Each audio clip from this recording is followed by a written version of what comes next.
Good morning mga kabahay, it's me again Marco Rio para magbigay ng site update dito kay Linville, San Pablo. Ito yung aming Chloe to Story Row House. So what is the date today? It's March 11, 2026. And ang updated status ng ating Chloe ay ganun pa din, meron ng patapos na itong block 19. Kabilaan po yan, talikuran, patapos na siya. And ito namang block 20 ay pipinturahan na lang. And then itong block 21 po ay inuumpisahan na din itong bandang bungad. Okay, sunod-sunod na po yan na itatayo. Ito po yun sa may block 20 din. Yung iba ay may mga tayo na bakal. And lalagyan na lang ng bubuhusan na lang ng semento para maitayo yung mga unit. Okay, so yun nga, March 11, 2026 site update. So ganun pa din na meron tayo mga available pa na inner lot, corner lot, tsaka end lot. So sa mga computation yan, PM na lang po kayo para ma-send ko ng actual. And para sa other details, PM na lang po. Ayan po oh. So inuumpisahan na. And yun nga yung aming bagong block na inopen, yung sa may block 29, 30, and 31. Nasa 100 units yon, mga ganyung estimate ko. Na-avail na yung nasa 50 units. So may available pa na kalahati. And then sa promo naman niya na 3,000 reservation fee, hanggang March 31 lang po. Kung sakaling gusto mo ng murang reservation fee, at humabol ka na po sa promo na ito. At sayang din ang madi-discount mo.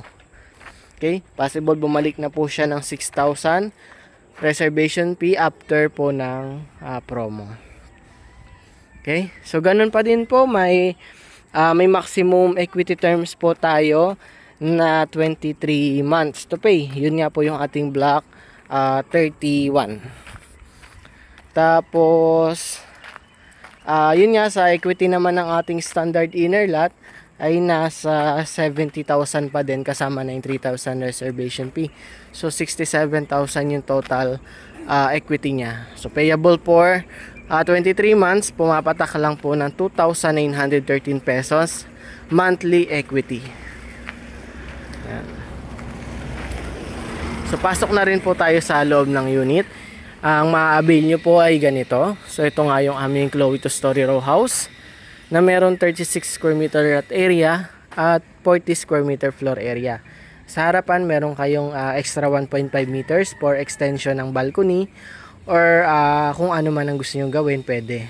Ganyan po ang itsura ng kanyang facade, color combination po ng black and white, and sa kanyang mga windows ay sliding na din. Naka metal door na din po ang kanyang front, painted na po ang mga walls, nakakabit na din po ang mga outlet and switches. Sa kanyang kitchen ay naka-tiles na din po. May faucet na. Tapos sa kanyang banyo, kumpleto na din po. Ganyan na po siya. Sa likuran po may extra 2 meters pa din kayo dito na pwedeng service area. So pwedeng laundry area. So kasya pa nga ang isang bedroom dito kung gusto nyo eh. So, meron na rin kayong bakod dyan. Dudugtungan nyo na lang kung gusto nyo pasaraduhan. Sa second floor po, provision for 1 to 2 bedrooms. Sa 1 bedroom, sobrang lawak.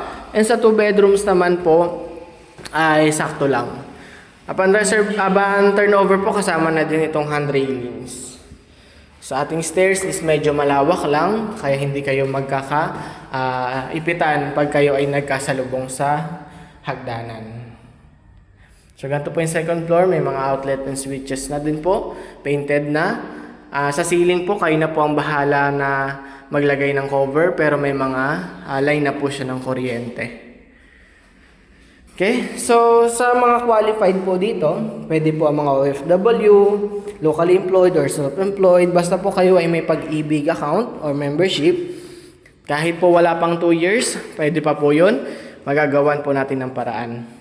Pero mas maganda, meron ka ng at least 2 years membership sa Pag-ibig para diretso na or qualified ka na talaga. Sa required income naman po nito is 9,000 lang pataas. Ma-avail nyo na ang ganito kagandang unit.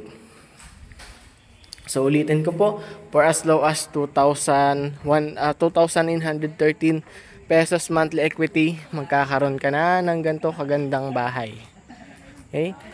Pwede po tayong mag-site tripping dito para actual kayo makapili ng sarili nyong unit. So yun lang po for today and have a good day.